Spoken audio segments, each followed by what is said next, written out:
হে everyone, আসসালামু আলাইকুম। আজকে আসলাম আরেকটি ভিডিও নিয়ে। আমার বাবার ঢাকা কলেজের 95 ব্যাচের একটি ফ্যামিলি গেট টুগেদার ছিল, তাই আমরা বাসের জন্য অপেক্ষা করছিলাম। অনেকক্ষণ অপেক্ষা করার পর অবশেষে বাস এসে গিয়েছিল।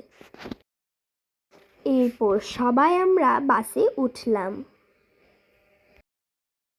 আমাদের গন্তব্য ছিল কেরানীগঞ্জের বেলনা ইকো রিসোর্টে। পথে আরও কয়েকজন ফ্যামিলিকে উঠিয়েছিল। তারপর আমরা বাড্ডা সংসদ ভবন হয়ে কেরানীগঞ্জে পৌঁছে যাই। বাহির থেকে রিসোর্টটা খুব সুন্দরই লাগছিল। এখন বাস থেকে সবাই নেমে রিসোর্টের ভিতরে প্রবেশ করছি। রিসোর্টের ভিতরে তো আরও অনেক সুন্দর ছিল। এখানে ছবি তোলার জন্য অনেক সুন্দর সুন্দর প্লেস ছিল। আমি যত আগাচ্ছিলাম ততই মুগ্ধ হচ্ছিলাম। রিসোর্টে রং বেরঙের অনেক ফুল ছিল।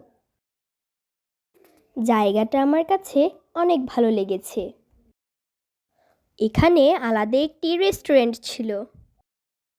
রিসোর্টটা অনেক নিট অ্যান্ড ক্লিন ছিল। আমার মনে হচ্ছিল আমি ছবির ভিতর ঢুকে গিয়েছি।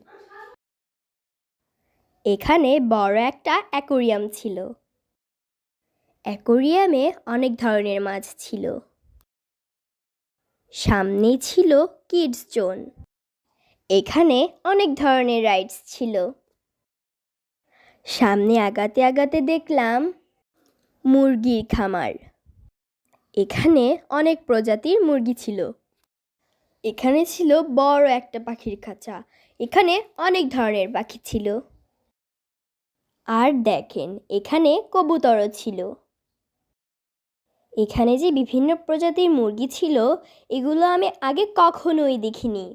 এই বিল্ডিংয়ে আমরা রেস্ট করেছিলাম। আল্লাহ হাফেজ।